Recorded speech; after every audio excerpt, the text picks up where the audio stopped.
xibaar yu wér te wóor ca tàng ba abonnez-vous pour ngeen di mën di jot suñuy vidéo. jërë ngeen jëf ci ànd gi ak ñun ci chaîne bii di Buzz 221 HD ginnaaw bi ñu leen nuyoo comme ni ñu ko daan defee saa su ne dañ koy dooree ca Iran ki ñuy wax Kouroush Keyvani moom mi daan nañ koy faat bakkanam ngir espionnage au profit d'Israël. moom mii day daan nañ koy tegoon loxo ci guerre des 12 jours bi nga xam ne moo awoon ci juin 2025 daan nañ xam leen nag daal moom mii kon ab espion la woon bu nekkoon ci réew ma ngir jël ay information di ko jox agence de renseignement bi nga xam ni mooy Mossad di agence de renseignement bu Israël.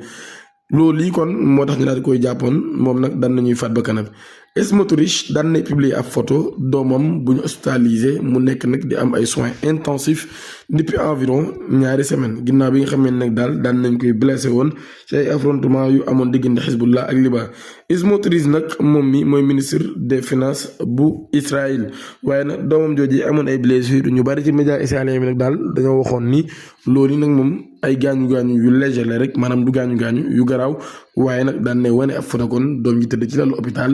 ñu koy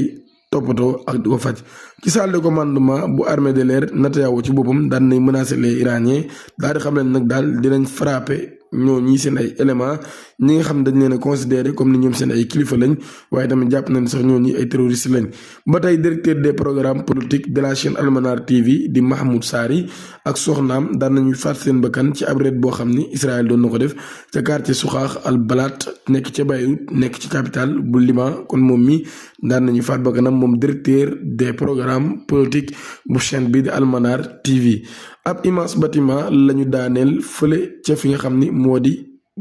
quartier Bassoura ba tey nekk ca Beyrouth di capitale bu Liban loolu waa Israël ci boppam ñoom ñoo def lu ni mel ba tey ñoom médias israéliens yi nag daal daan nañu xam ne ni faat nañ ñaari bakkan ci ñoom ci ab frappe missile fragmentation boo xam ni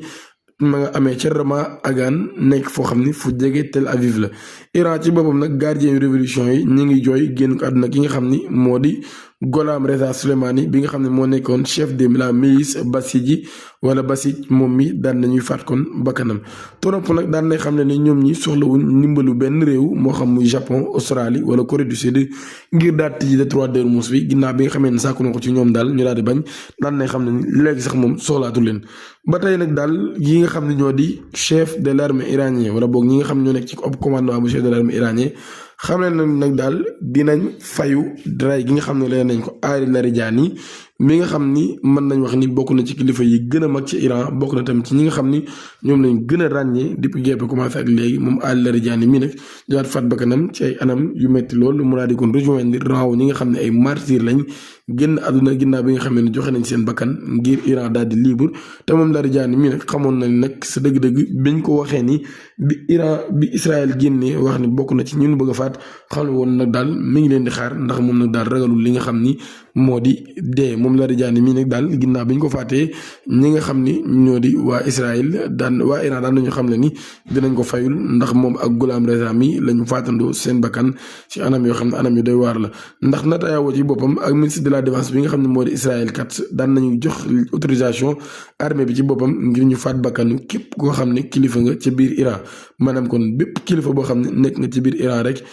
Netanyahou ak ki nga xam ne moo di Israël kat ci boppam daan nañu joxe digal pour ñu daal lay rey ci loolu ñoom sax daal nañuy confirmer génn àdduna Ismaïl Khatib bi nga xam ni moom mooy ministre du renseignement iranien maanaam iranien ci Iran ci boppam ministre du renseignement ba daan nañu faat bakkanam muy Ismaïl Khatib te loolu yi nag daal ki ko def du ñenn ñu dul waa Israël waaye Benyamin Netanyahou ak Ismaïl Khatib moom ak Israël Khatib moom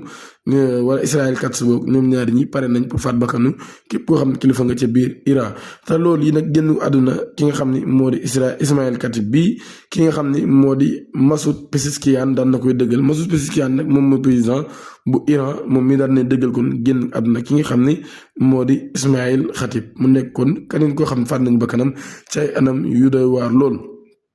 ba day koo xam ne kilifa la ca biir États-Unis di ki nga xam ne mooy wuy turi Tulsi Gabbard nekk ki nga xam ne moom mooy chef de renseignement américain daan nay déclaré nag daal Iran ci boppam nag jéemut a relancer li nga xam ne moo di programme nucléaire am depuis juin 2025 maanaam depuis kon guerre 12 jours daal di jeex ba tey loolu kon nag